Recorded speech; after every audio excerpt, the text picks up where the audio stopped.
in public that I had promised her that she could sing. And I said, well, maybe we should wait till a little later in the bar, after everybody's had a few drinks. It's fine, yes, you can sing, but let's do this story. And so there was a talent show involving the participants in the Mystery Weekend. And Jo, in her character, walked up on stage unannounced, started flicking a lighter, a big lighter, and sang "You're Cheating Heart" at the top of her lungs all the way through to the end, while making really mean and snotty comments about certain people who would not be named, who would not allow her to express herself. In addition, she made me stand up and apologize and deputize her as a detective, as an assistant detective. So I did. The resulting commotion was not in the script, let's just say.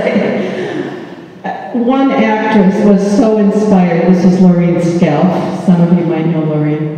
She was so inspired by Jo's impromptu performance and my embarrassment that she got up and confessed to the murder.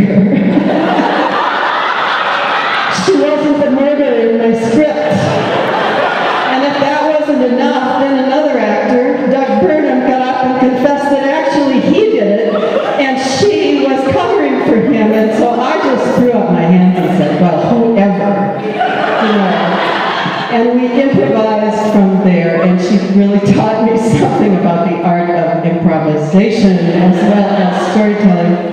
We celebrated this event with the winners of the Solving the Mystery, who were still rather puzzled by what was going on, but we told them they were right. So it was okay, and we had a lovely big block of government-issued cheese. That was like one tier below Cheese Whiz, and it appeared at every meal, and so we ate the last of it over an awful lot of laughs, an awful lot of laughs. So, Jo stole the show, no question. And she looked at me with a gleam in her eye that I knew. And yes, she's a mystic, and yes, she's a magician, and yes, she is a very funny lady. But man, she knew how to put me right in my place really fast. And it was great. I loved it. I loved that streak in her. And the story that she made then, the likes of which I don't think I'll hear for a long time, if ever. Thank you.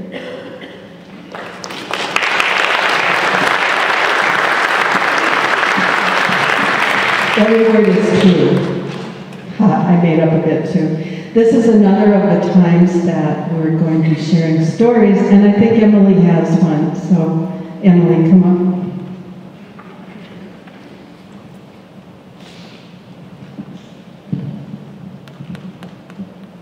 I'll just sit down. It seems easier. I met Jo when I was fresh out of college. I was full of myself. I thought I knew everything about theater. And Jo was full of herself. She thought she knew everything about life. And so together we just argued and fought and spit and hollered and did all kinds of crazy stuff. But I was honored enough to have been in many of Jo's plays and loved her very dearly. Learned more than I could ever say from her, just about what it meant to be from a place. And when I was thinking about what to read, I went through her people pieces, and I found one that I had never read before, and I'd never heard her read it either. But it spoke very strongly to me.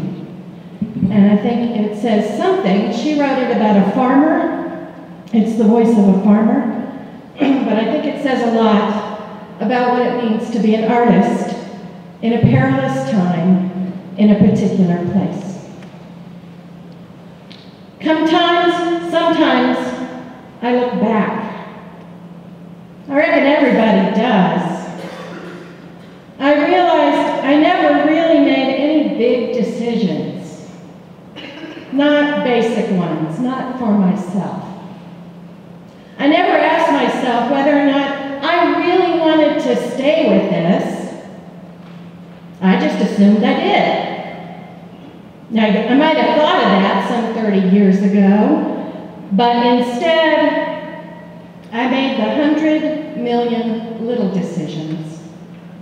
The time consumers, the ones that lead to glasses and to headaches. Can I pay an extra hand?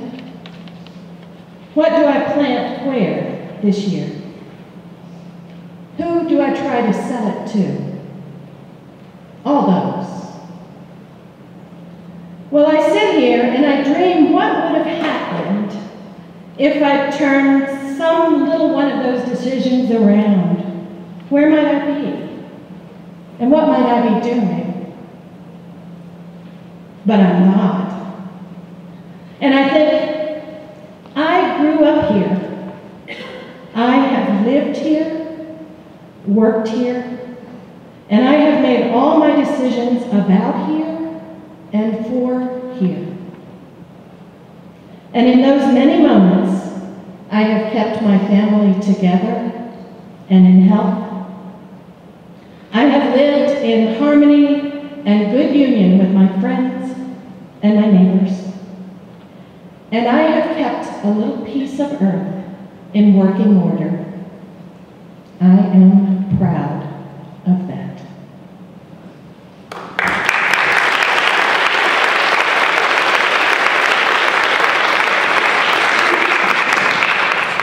So we have a time for a few stories. Yes?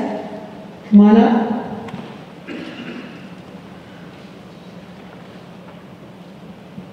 I was an Army brat who came to Johnson City, my father's hometown, in the 5th grade.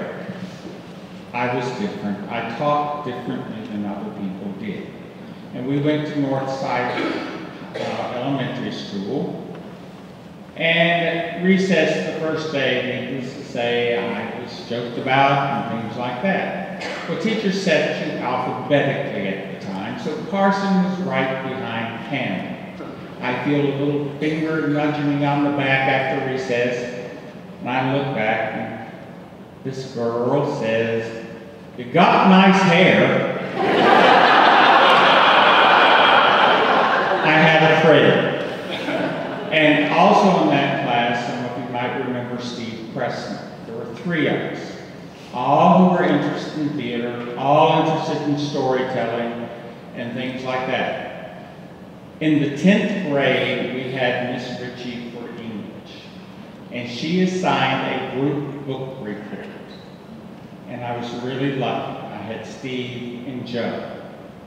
And Joe discovered Carson of Colors. The book was The Heart is a Lonely Country, written in 1940. Now we're 3 16-year-olds. And Joe decided what we were going to do was pick a passage out and discuss how 3 of the characters relate to that passage. 16 years old, discussing, but say a man does know. He sees the world as it is, and he looks back thousands of years to see how it came about. He sees America as a crazy house. He sees a whole damn army of unemployed and billions of dollars and thousands of miles of land wasted. He sees how when people suffer just so much, they get mean and ugly, and something dies in them. But the main thing he sees is the whole system of the world is built on a lie, and although it is plain as the shining sun, the don't-knows have lived with that lie so long they can't see it. 3 16 years old discussing that part. Miss Ritchie, when we finished, stood up and said, "But you didn't discuss the plot."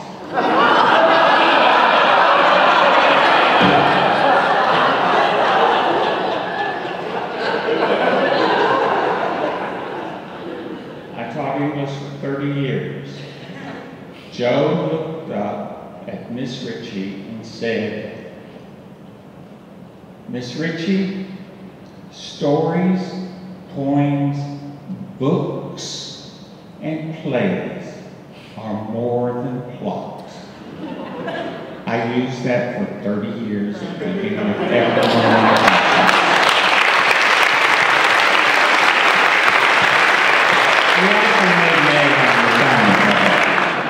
But Jo was so fascinated with Carson McCullers. And then we got to college, and at community theater, Bernie Burleson cast us in Picnic. And Jo was Madge, the not-so-pretty sister, who was the great want-to-be writer. And I watched her every night. I was Alan, the boy that got jilted by the pretty sister. And after it was over, we went down to the cafeteria at ETSU for lunch one day with all the other patchwork players. And I said, "Jo, I just want you to know, every night I stood in awe of your performance in that. Where did you pull that from?" And she said, "Well, Bill, I thought you'd know. That was Carson McCullers. She was Wee Minge's best friend. And she was brilliant." And just about 3 months ago, I saw somebody shopping at Evergreen, not Evergreen, somewhere. And they said, "You know, I remember you and Jo Carson," and that was 40-some years ago in Picnic. And then I saw Jo the last time at the Down Home and at the celebration for her. And I was just sitting there and I felt a tap on my shoulder. And I turned around and said, "You still got pretty hair."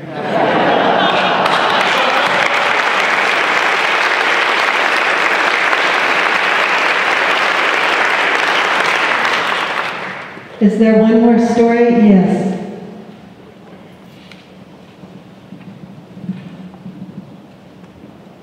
Hi, I met Jo in Newport News on a community performance play, and I would say she became my mentor, and she'd probably say I became one of her strays. And we all have the things that Jo taught best. What I remember Jo teaching me best is, Jo looks at a community like this.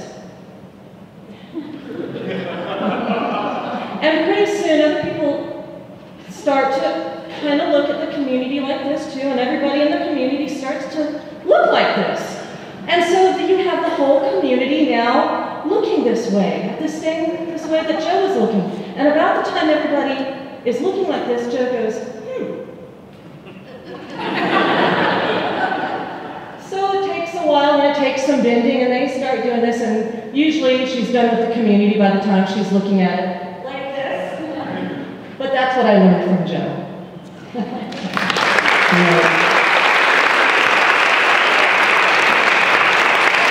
I'd like to invite Joseph Sowell up.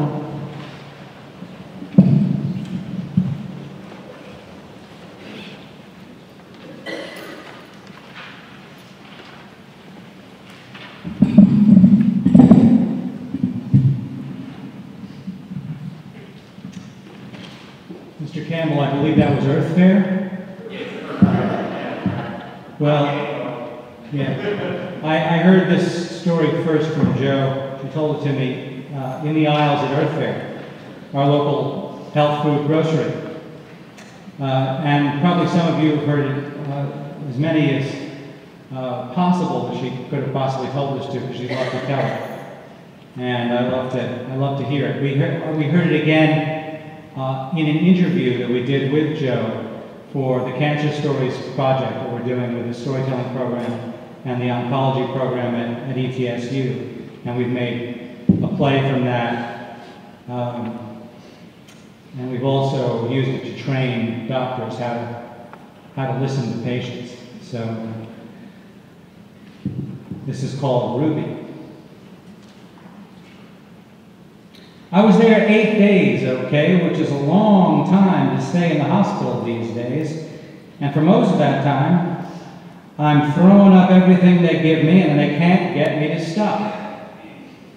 They can knock me out for a while, but they can't get me to stop. Not to go into too much detail, but if you block up one end, it has to come out the other. So, I knew my friends were worried about my living through that, okay? But in the meantime, I was on pain medication and a bunch of other stuff, and I spent a lot of time just sort of out of it and asleep. And in some of those moments, there were dreams. And I've had some amazing dreams in my life. And I know how to listen to my dreams and pay attention to my dreams, okay? And as I was lying in the hospital, there was a man named Jerry Stropnicki, who was down in Colquitt, Georgia, remounting the favorite piece that I wrote for Colquitt, which was called The Gospel Truth. And he's directing it, and I want to be in Colquitt so bad it's not funny. So I've been thinking of Jerry Stropnicki a lot, and thinking of that play, thinking, everything. And so it's no wonder Jerry Stropnicki showed up in this dream. But it was in a place like where Vladimir and Estragon are in Waiting for Godot, which is someplace very specific, but no place at all, okay? And it's on stage, and it felt like a performance, but it also felt like it might be real life. So on stage walks Jerry Stropnicki, and behind him comes this little scrappy red burro, who's part cartoon and part burro. And she is friend and companion and transportation and furniture. And she and Jerry have this relationship, see? And I come to understand that her name is Ruby. Okay? And I mean, Jerry puts a board on her back, okay, and then sits down on Ruby to eat lunch. And Ruby pulls the board out and eats the lunch. She is the comedian in this pair. And Ruby is absolutely, amazingly, wonderfully funny. But she's also a trickster, okay? And she's just weird as the dickens to Jerry. I mean, she's bad. And finally, Jerry gets really put out with her and walks off stage, and Ruby, from the dream, looks out at me. Looks me straight on, her eyes to my eyes, and she turns around, cocks her tail, and takes a shit. A great heaving shit.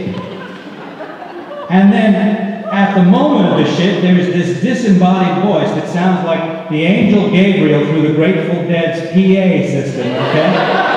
And what the voice says is, Ruby rocks. Okay, and so Ruby turns around and looks at me again, and she's just very, very pleased with herself. This is extraordinary. She's really pleased and proud. And then Ruby turns around again. Okay, and she cocks that tail again, and what comes out this time is a burr. And it's kind of metallic. It looks like a horse chestnut kind of thing, except it's metal. And it hurts to pass. You can see that. Ruby is not comfortable doing this. And it clatters to the ground, and then Ruby turns back around, and she looks at me. And there's a very long moment in which Ruby looks at me. And then she kicks up her heels and trots off after Jerry. Ruby passed the cancer. Ruby shat out the cancer. And it was the first sign I've had from body or being or from my brain or my subconscious or whatever you want to call it, that I might live through this. And after the Ruby dream and after Sylvia had worked on me, my bowels started functioning again. And very shortly after my bowels started functioning again, they were willing to send me home. I mean, I quit throwing up and they were willing to send me home. And Ruby has become such an icon for me in this whole experience, such an image. I mean, Ruby is my intestines. It has a name. It's Ruby.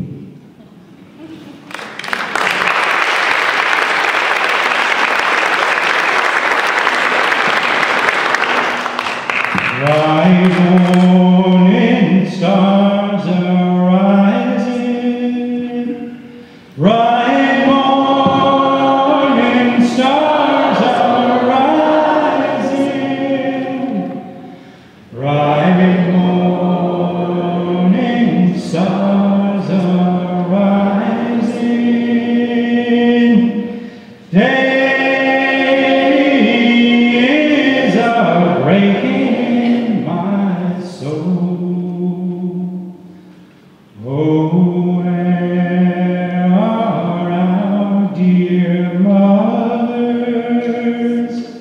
Oh, where are our dear mothers? Oh, where are our dear mothers?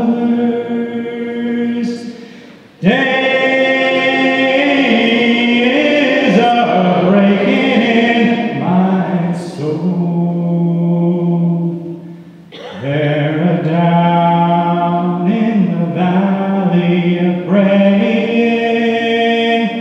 They're down in the valley praying. They're down in the valley praying. Days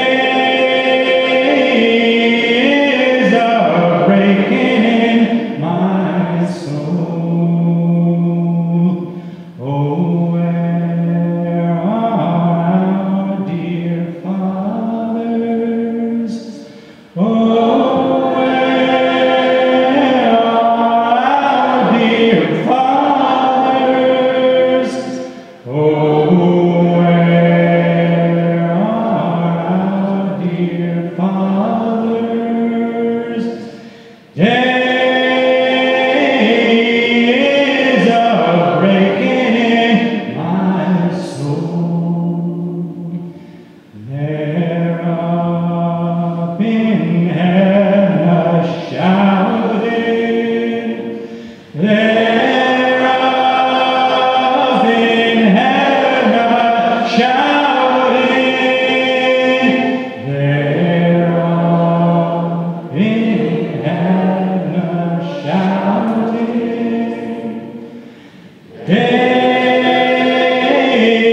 Days are breaking in my soul. Bright morning star. Bright morning stars are rising. Bright morning stars are rising. Bright morning stars are rising. Days are breaking in my soul.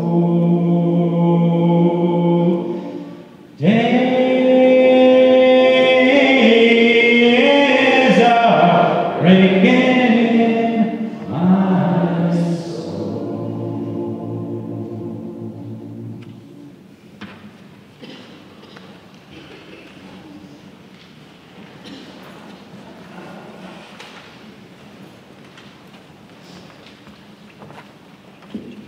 Good afternoon.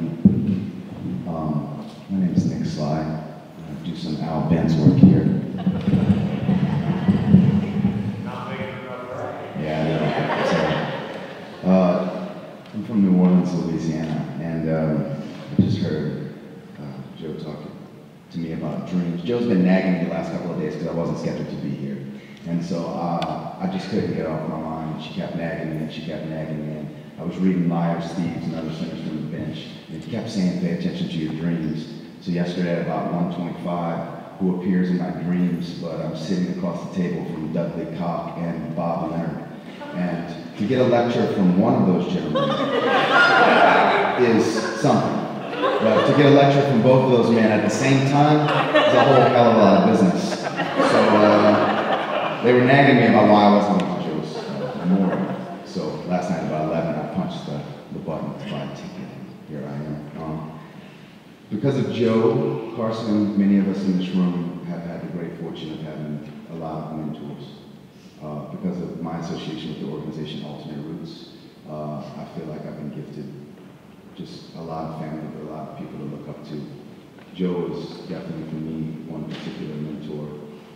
And as I was leaving her house for the last time, I was a little upset because I just happened to be the case that in my life, I caught up with Jo on the tail end, and I didn't think I was going to have enough time to give back to her what she gave to me.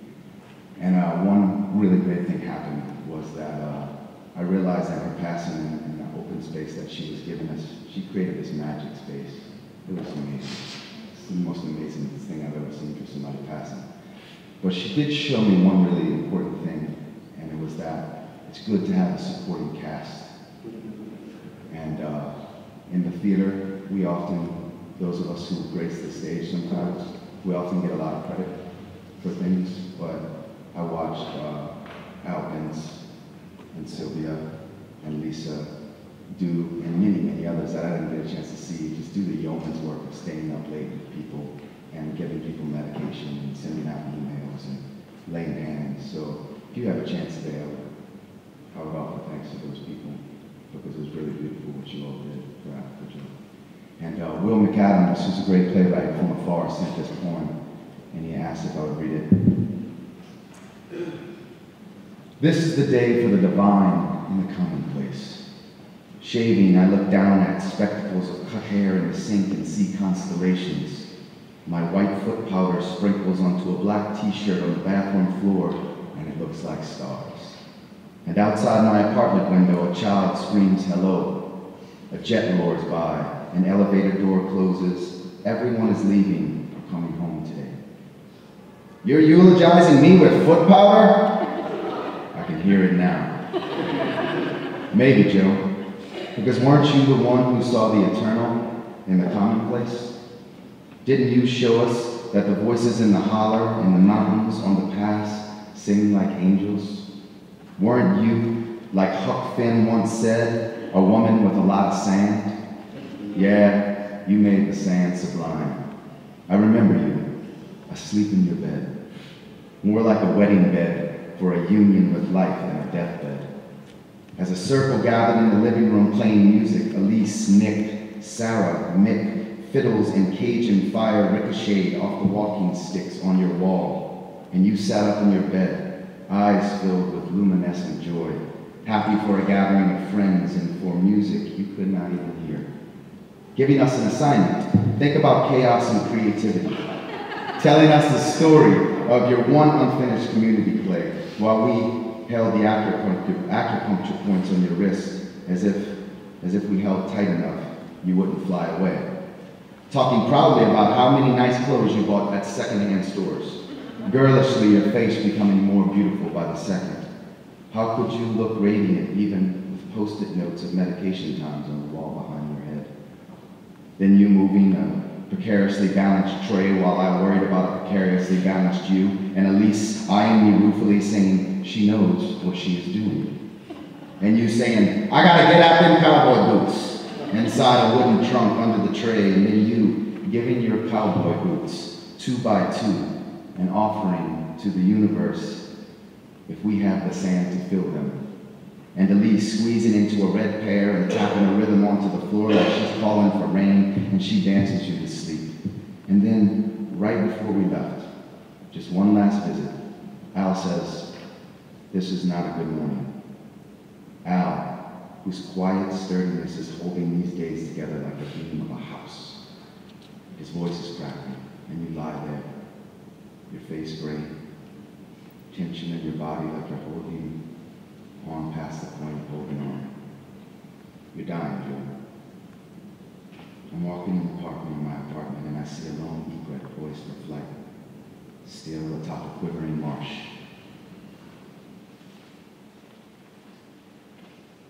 Isn't it time that in love we freed ourselves from the loved one, and trembling endured as the arrow endures the string? For there is no remaining, no place to stay. That's what Rilke said about love lost, but he just as easily could have been talking about death, or maybe about us holding on to the person right before they go. So I'm riding in my car, returning from a memorial service from my grandparents, and I get a text from Lisa that says, "Jo is unconscious. Now it's only a matter of time. Think thoughts about easy release," she says. I read it to my mother, and she tells me to think of St. Joseph, the patron saint of graceful death. I am grateful to you for many things, for wicked laughter, for the broom you gave me, and stories old as Appalachia, and the image of the dragon passage, and spider speculations, and your speech about your chemo, and an email you sent me about my writing that made it clear you saw me. But most of all, I am grateful for the grace of your exit, the generosity of sharing stories while the ringing in your ears was louder than our voices, of always finding a seat on your bed for one more person, of letting us let go of you, one story at a time. You told me on one of those last days that you never finished revising your plays, that you only stopped writing because the publisher took them out of your hands. Maybe you left many unfinished things here, but I can't help but think, as you shared so much of yourself, of my greatest lesson from you, that the final act of creating yourself is giving yourself away. And there you are, an egret poised towards the sky, an angel of the everyday, tethered by loving hands holding your acupuncture points, a writer with a whole lot of sand, finishing her story.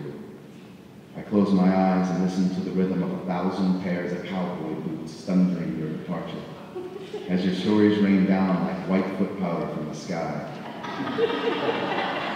And our hands release your wrists, and the sound of wings. Thank you.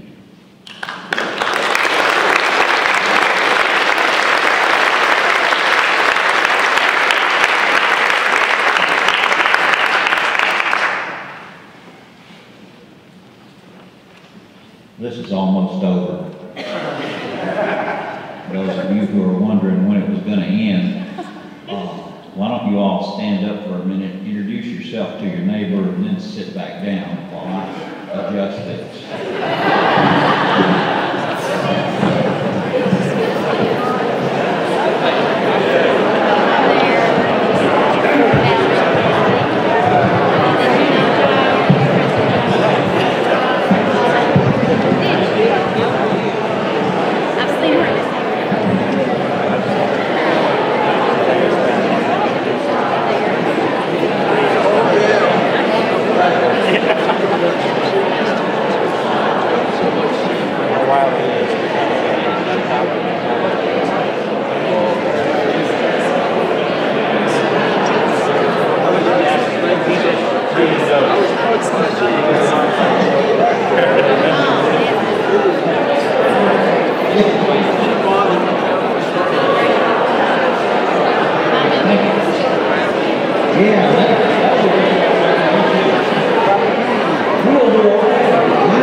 Don't worry, Lisa, I can bring them down.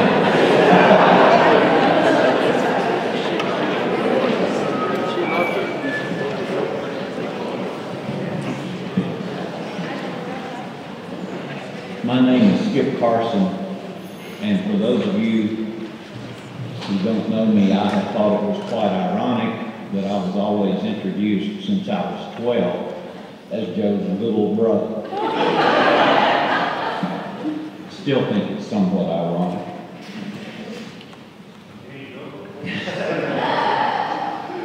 Well, some of them are obvious out.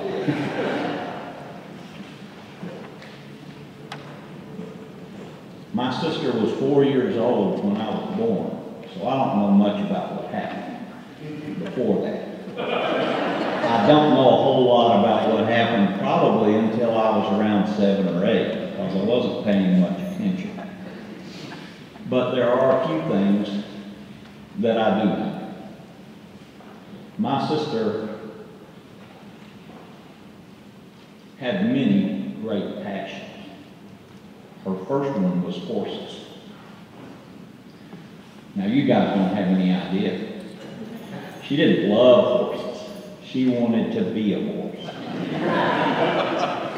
When she was young, she so desperately wanted to be a horse that she could nicker, she could whinny, she could make any noise that a horse could make. She was four-gated.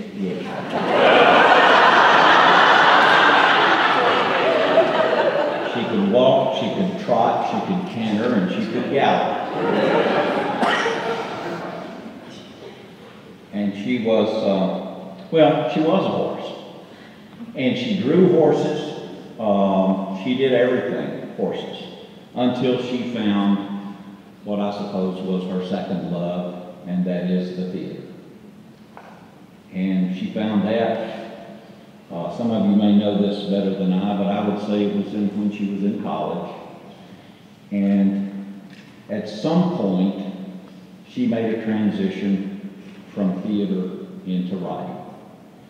And most of you guys know her for this passion that she had. And then late in life, she came to a final passion, shall we say, and that is this notion of energy and chaos, which she assigned everybody that came to see her